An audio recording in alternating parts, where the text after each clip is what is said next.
مجھے سننے کے لیے بیٹھے ہیں، جبکہ محفل میں میرے دو عظیم استاد فخر الاماثل حضرت العلام مفتی زبیر احمد صاحب قبلہ اور حضرت العلام مولانا عبدالرب صاحب قبلہ ادام اللہ اقبالہما دونوں جلوہ بار ہیں۔ عام طور پر ہوتا یہ ہے کہ چھوٹوں سے شروع کیا جاتا ہے مجلس میں، محفل میں، لیکن یہاں پر بڑوں نے اپنا اپنا حصہ مجھے عطا کیا ہے۔ وہ اس لیے نہیں ہے کہ ہم لائق ہیں، بلکہ ہمیشہ باپ یہ سوچتا ہے کہ میری نظروں میں بیٹا چمکتا رہے۔ اور تعرف الاشجار باسمارہا، عربی کا ایک قول ہے کہ درخت کی حیثیت اور درخت کی حقیقت اس کے پھل سے پہچانی جاتی ہے۔ پھل اگر اچھا ہے تو درخت بہت اچھا ہوگا، اور بغیر پھل کے درخت کا کوئی مطلب بھی نہیں ہے۔ تو ہمیں تیار کرنے والے، ہمیں آپ کے سامنے کھڑا کرنے والے یہ اساتذہ کرام ہیں۔ یہ اور بات ہے کہ کبھی انہوں نے عوام الناس کے سامنے اعلان بھی نہیں کیا، ذکر بھی نہیں کیا، لیکن مجھے اس بات پر فخر ہے کہ الحمدللہ صرف پڑھایا نہیں بلکہ مجھے پالا بھی ہے۔ اللہ ان کے اقبال بلند فرمائے۔ فارسی کی پہلی سے لے کر کے مسلم شریف تک، اور ہدایت النو، نو میر جو چھوٹی سب سے پہلی کتابیں ہوتی، وہاں سے لے کر بخاری شریف تک پڑھانے والے یہ اساتذہ ہیں۔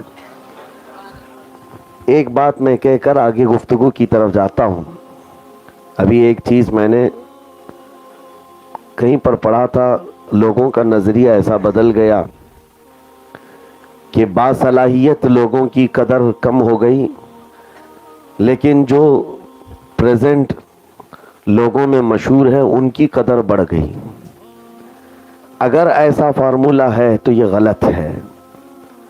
باصلاحیت جو لوگ ہیں وہ یقیناً ان کی حیثیت ایسی ہے جیسے بہت سارے ممالک میں گورنمنٹ چلانے والے کوئی اور ہوتے ہیں، دکھنے والے نیتا کوئی اور ہوتے ہیں۔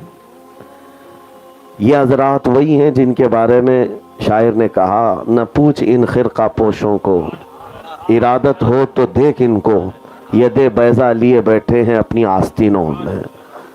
مجھ جیسے بہت سارے علماء بنائے، تیار کیے، لیکن ایک بات میں آپ کو بتاتا ہوں، میرے والد گرامی حضرت علامہ محمد بن حسن رحمہ اللہ مصباحی تھے، حضور حافظ ملت کے شاگرد تھے۔